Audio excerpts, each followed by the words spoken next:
किती वेळ झाले बाय 127 मग वाच थोडं राहिले की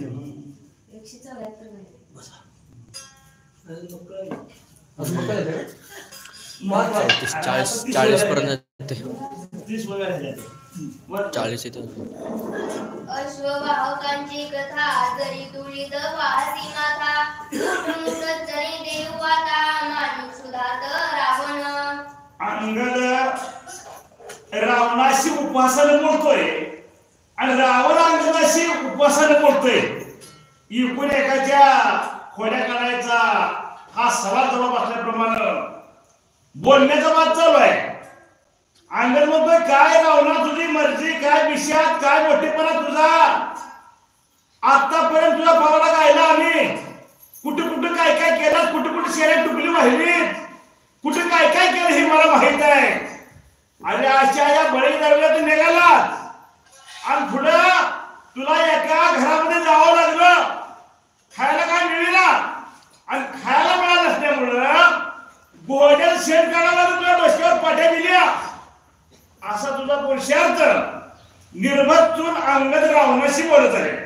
जव लागली नाही भूक तव राजा दशमुख वामनेचे जवरी अधिक मागवी भूक उदरा. आता ह्या रावणाला भूक लागला, दुच्चिन्ह अवस्थित रावण आहे, पण वामन पाठीमध्ये सारखाच लागलाय. वामन म्हणजे रामचा घरचा बळीच्या दरव्यातला राखण करणार आहे वामन.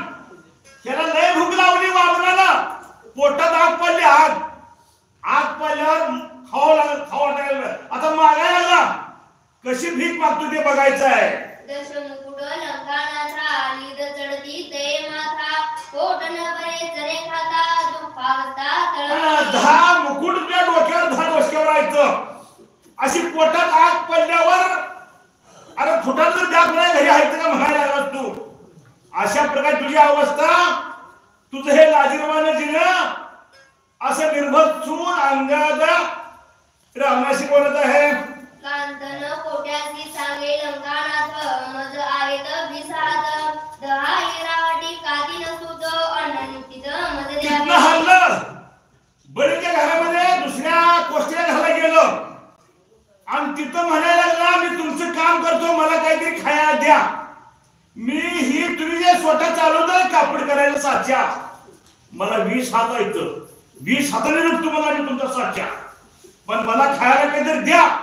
अशी मागणी गोष्टीच्या घरामध्ये रावणानं आणण्यासाठी केली. अशी तुझी लायकी आहे रावणा, असं अंगद बोलायला लागला. वाटू जाता कापूसासी रावण पडला तोडवसी सरक्या हरिगता नासिकासी अतिलज्जेसी अहो कधी सलग. काम केलं तर काम साधं बळत गेला, भुकेसाठी कोस्त्या घालला आणि मी दोटा हाणतोय म्हणलं तुझं. दोटा हाणायला गेला, तागा तुटला आणि दोन्ही हातावर पडला, सारख्या संघ नाकात होण्यात गेल्या. अशी तुझी परिस्थिती राहू ना, तुला लाज तर आहे का माझ्या समोर उभा राहायला. अंगद बोलायला लागला. कांताया वेसला लंकानाथ वाकले स्वधर्माचे तात तुटले सूक्ष्म तत्वाचे सूत पिसवे कांत कर्मच बेकार आहे तुझं. कर्म करायला गेला आणि त्या ठिकाणी चुका झाला, चुका. आणि तू जे काही आतापर्यंत काम केलंय ते चुकीचं काम केलंय. प्रब्रह्माची ही रामाची बायको सीता आणली, ही तुझा चुका आहे, ही तुझा धोटा फसला गेलाय. त्याच्यामुळे इतर कर्मामध्ये तुला कधी साधन साधणार नाही. अशा प्रकारे अंगद निर्भत्सून रावणाशी बोलत आहे. मनती दशमुख खोटा मोडले सत्कर्माचे रहाटा पिंडीला रुकोण नाशिला साठा देखी थापटा. अरे त्या ठिकाणी त्या कोष्टेच्या घरात तुझी अशी ट्रेलर तिकीट झालेली बघितली लोकांनी. ही 10 तोंडाचं खोटारड आहे म्हणले, ह्याला काही काम येत नाही. टोलं लावलं, टोलं महागुटलं मोठं छापानं लावलं आणि खोटारडा बाज असं तुला संबोधलं गेलं. अशी निर्भत्सा रावणाची अंगद करू लागला. नाशिला मुदरींचा साठा अवघे मोडीले रावटा दशमुख पोटीचा खोटा देखी सापटा. ही पहिलेच खोटारड आहे, काळ कर्म करणारा आहे, मुठला तोटा करणारा माणूस आहे. ह्याला चांगलं